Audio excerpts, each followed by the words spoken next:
A mí, por ejemplo, luego hablaremos un poquito más tiempo de China, que has comentado antes, digo, que está mal porque no está bien China, los datos macro son paupérrimos, es la palabra que podemos decir, pero ya tenemos al gobierno y al propio Banco Central estimulando, ¿no? Hace poco creo que han bajado los tipos de interés esta semana, ¿no? A corto plazo, los repos a 7 días, si no me equivoco, y también han aprobado un paquete fiscal enorme, ¿no?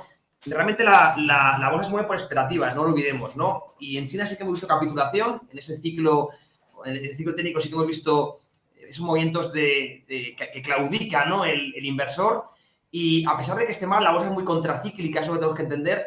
Yo en China sí que veo, no en la economía real, sino en la economía financiera, sí que empiezo a ver, pues para construir posición, múltiplos interesantes y niveles interesantes, políticas expansivas que ya se anuncian, y además una economía que no tiene inflación, de hecho tiene deflación ya en mayorista, ¿no? Como comentabas antes, Diego, el PP, y creo que si tenemos que mantenernos en renta variable, porque queremos estar siempre posicionados, rotar un poco a China, no lo veo mala, yo personalmente, esto es una opinión personal, no lo veo mala alternativa porque parece que tiene un clima pues, más apropiado para ver ciertos rallies o ciertas subidas continuadas del precio. Tiene mucho más margen de seguridad, al menos desde la perspectiva de las valoraciones. El caso de China y el caso de Latinoamérica también yo lo tengo en el radar porque quizás no ahora en este instante, pero por ejemplo economías como la de Brasil. Brasil sobre todo, mucho, sí. Que tiene, bueno, está teniendo un comportamiento macro interesante, unos superávits, está teniendo, además que yo sí creo que estamos en un superciclo de commodities y que ahora estamos viviendo una onda correctiva que producto de un shock deflacionario que todavía falta materializarse.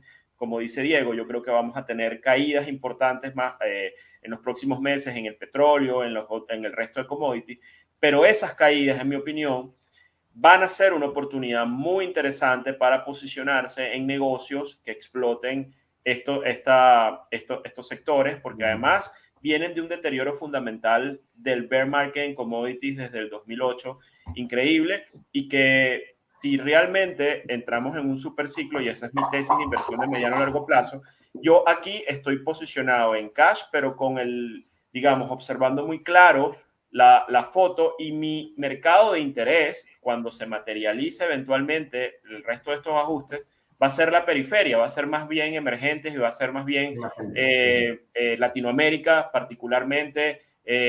Pues estoy viendo con interés Vietnam, Medio Oriente, cosas que no están en el radar de la mayoría de los inversores que se van a lanzar a comprar Nasdaq o SP500 o cualquiera de estas cosas. Cuidado, porque no lo digo yo, lo dice Stanley Druckenmiller. Podemos estar frente a una década perdida de nuevo en retornos para los grandes índices típicos del mercado americano, y quizás el retorno venga en otros mercados y sea espectacular. Algo muy parecido a lo que se vivió del 2002 al 2007, que sí, que las bolsas rebotaron en Estados Unidos, pero si comparas con Brasil, si comparas con otros mercados, pues ahí era donde había que estar. Y yo creo que vamos a una situación similar en los próximos años desde la perspectiva de inversión como oportunidad. Fijaos, sobre lo que decías de China, José, sí está haciendo estímulos, pero estamos viendo como el consumo no tira. Estamos viendo como los bancos pues están restringiendo por el problema de inmobiliario en China. Lo que están haciendo, como está ocurriendo con los bancos de Estados Unidos, lo que están usando estos estímulos, no para, como decía Jeff Snyder, liquidez que no se transmite no es liquidez que se queda en balance y no se hace préstamo no es liquidez, pues están, las familias en China están recaudando efectivo, y esto hay que tenerlo en cuenta porque en China pues tratamos de siempre ver desde el mundo, desde nuestra visión occidental como tiene que ser China, pero es que allí no tienen ni pensiones, no tienen ni seguridad social, etcétera, etcétera, etcétera, y tienen que recaudar efectivo. Y si vienen mal dadas, porque lo están viendo, estamos viendo cómo el desempleo juvenil en China se disparó a más de un 20%, van a recaudar efectivo, no lo van a gastar. Tienen un tipo de, esto lo decía Michael Pettis, que recomiendo para temas de economía de China, lo que recomiendo muchísimo. La economía no es como la que podamos tener en Occidente. Muchos son trabajos de baja cualificación, con lo cual tienen que ahorrar a futuro. Y si están viendo señales preocupantes, los ciudadanos no van a gastar, van a recaudar. Los bancos chinos están haciendo lo mismo, están recaudando efectivo. Los bancos en Estados Unidos están aprovechando estos programas de liquidez para recaudar efectivo, porque saben que puede haber problemas importantes no tardando mucho a futuro. Y Diego, te atajo allí porque a nivel, y aquí empezamos a hablar de geopolítica también, pero me llama mucho la atención los discursos de Xi Jinping hacia la población, los mensajes que ha venido dando en los últimos meses. También recuerdo muchísimo los mensajes de Xi Jinping después de aquella reunión extraordinaria en el 2019, antes de la pandemia. Sí. Xi Jinping salió a recorrer el país y decir que venían tiempos duros, que hay que prepararse, que no era noticia el tema de la pandemia. Y en ese momento yo interpreté ese mensaje porque estaba el calor de las negociaciones con Trump y ¿se acuerdan que se te echaban golpes todos los días Trump con China? ¿Qué tal? Que había que iban a mandar, bueno, y yo dije, bueno, vamos a un enfrentamiento más. No, resulta que el mensaje era porque venía la pandemia. Pero ahora, recientemente, en estos últimos meses, el mensaje vuelve a venir muy parecido.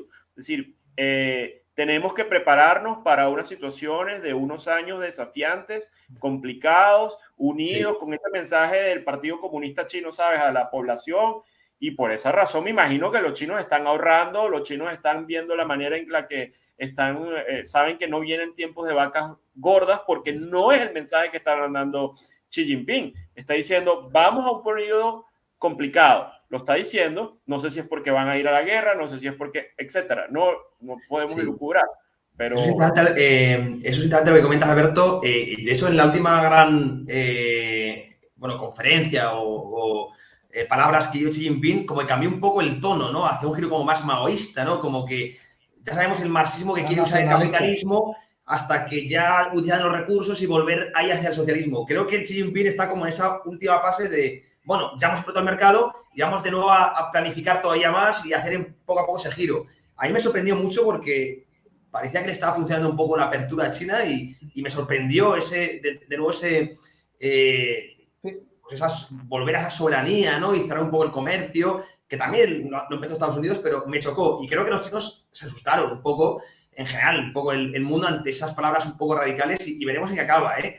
De momento son solo palabras, pero allá a nivel geopolítico hay que seguirlo muy de cerca y siempre que hablamos de China, a la hora de invertir, está ese riesgo regulatorio, evidentemente, por lo tanto hay que tenerlo en cuenta, ¿no? Pero bueno, yo creo que, decías, Diego, que sí, no tira el consumo, pero creo que eso ya se ha puesto en precio de alguna manera, esa caída tremenda que tuvo China y esa no recuperación post-COVID, porque en China sí que hemos visto caídas muy, muy fuertes en los mercados y creo que ahora, me puedo equivocar, por supuesto, sí que empezamos a tener pues unos niveles interesantes que nos dejan margen de subidas, como comentabas, Alberto, bueno, desde mi punto de vista, sugerentes, ahí lo dejo. Y luego también, esto es lo que me chocó, porque sí, China está cayendo mucho el consumo, sin embargo, ha aumentado un 20% las importaciones de petróleo. Dato que me chocó, lo comentaba Zero Hedge el otro día y no me cuadraba un poco con los datos macro. No sé qué opináis. Y luego una última pregunta que dejo y ya acabo. Hablas, Alberto, de mercados emergentes, ¿cómo choca eso con una posible fortaleza del dólar, no?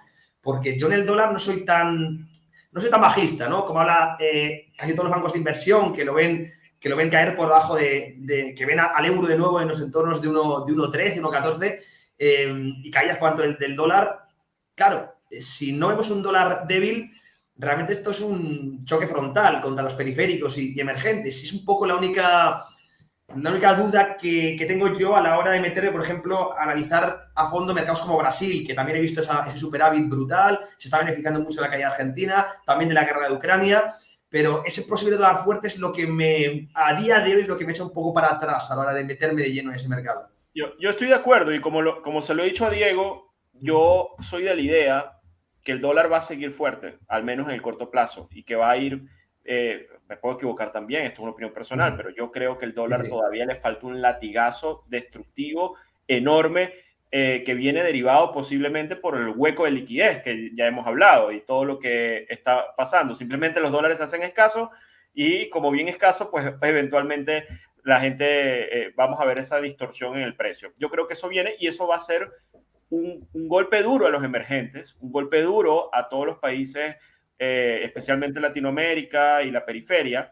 Yo creo que allí, en esas cenizas después de ese golpe, es donde yo veo la oportunidad interesante de entrada. No la veo ahorita porque tenemos esa posibilidad de ese dólar muy fuerte. Es más, te puedo decir, yo creo que el petróleo se va a ir a 40, se los digo aquí, a 40, 30 dólares el barril, a pesar de que estamos en un super ciclo alcista ya iniciado. ¿Que vamos a volver a los mínimos de 2020? Imposible, porque fue valores negativos, pero muy posiblemente vamos a tener caídas enormes también en los precios de los commodities. Es un shock deflacionario en toda regla, lo que va a pasar, que además están provocando los bancos centrales, es lo que quieren que pase.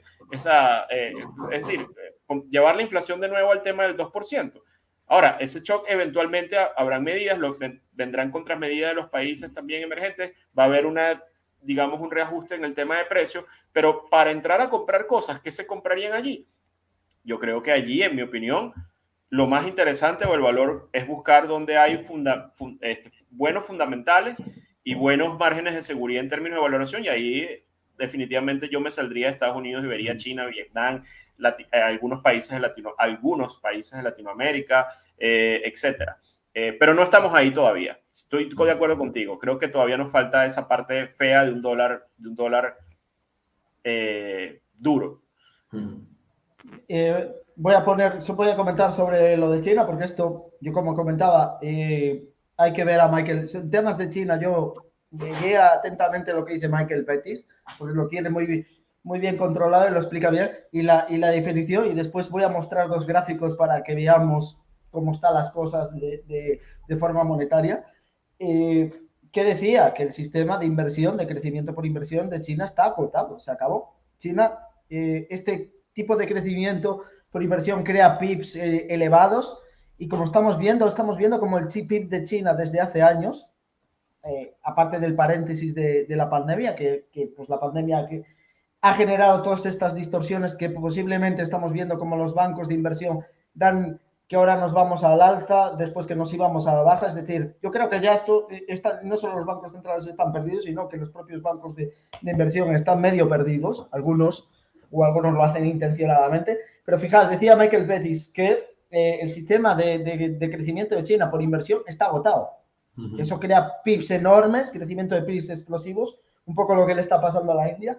Pero claro, eso se ha agotado. Y lo vimos, si bien Alberto hablaba del 2019, si te fijas en el último informe económico del Partido Comunista Chino, no habla de crecimiento, no habla de, como en el 2008, amortiguar el golpe mundial de la crisis, sino está hablando de estabilidad financiera. Está hablando literalmente de que la economía se estabilice. Creo que hace unos días en una reunión, Xi Jinping y su equipo económico pues estaban asustados por los datos que están teniendo China. Están asustados, no saben cómo arreglar el problema, porque tienen ese sistema de crecimiento está agotado y no tienen ahora mismo claro una opción de cómo hacer crecer a China.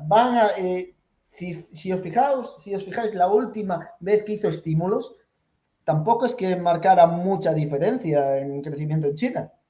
Y evidentemente ya estamos, como comentaba, estamos viendo como en datos incluso de consumo interno, pues no tiran. Esto es algo que remarca Michael Pettis mucho, que no está tirando el consumo interno en China. Es que se está vendiendo ahora la retórica del primero fue que China iba a abrir y iba a ser la leche, y ahora están vendiéndonos que nos van a venir los estímulos y que va a ser la leche.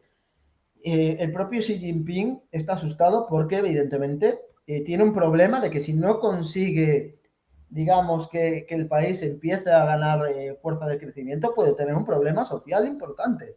Entonces, Xi Jinping en este caso está tan asustado que incluso ha contactado con asesores exteriores de China para intentar crear un nuevo modelo económico de crecimiento. Es que yo creo que ahora mismo por eso se están volviendo, como tú bien dices, mucho más nacionalistas, mucho más maoísta, mirando más hacia el interior, porque tienen este problema de crecimiento y no saben cómo arreglarlo. Entonces, como estamos viendo, casi todos los países a nivel mundial tienen problemas. Ya no voy a hablar de Argentina con lo que le está pasando con el peso. Y ya voy a ir, voy a ir a los gráficos que os quería mostrar y ya os dejo paso. Fijaos, lo que está pasando con la una M2. cosita que quería decir, Diego, pero Dime. para no perder la idea que estás diciendo, los países tienen problemas en crecer, ya no les da la máquina y con el endeudamiento están quemados.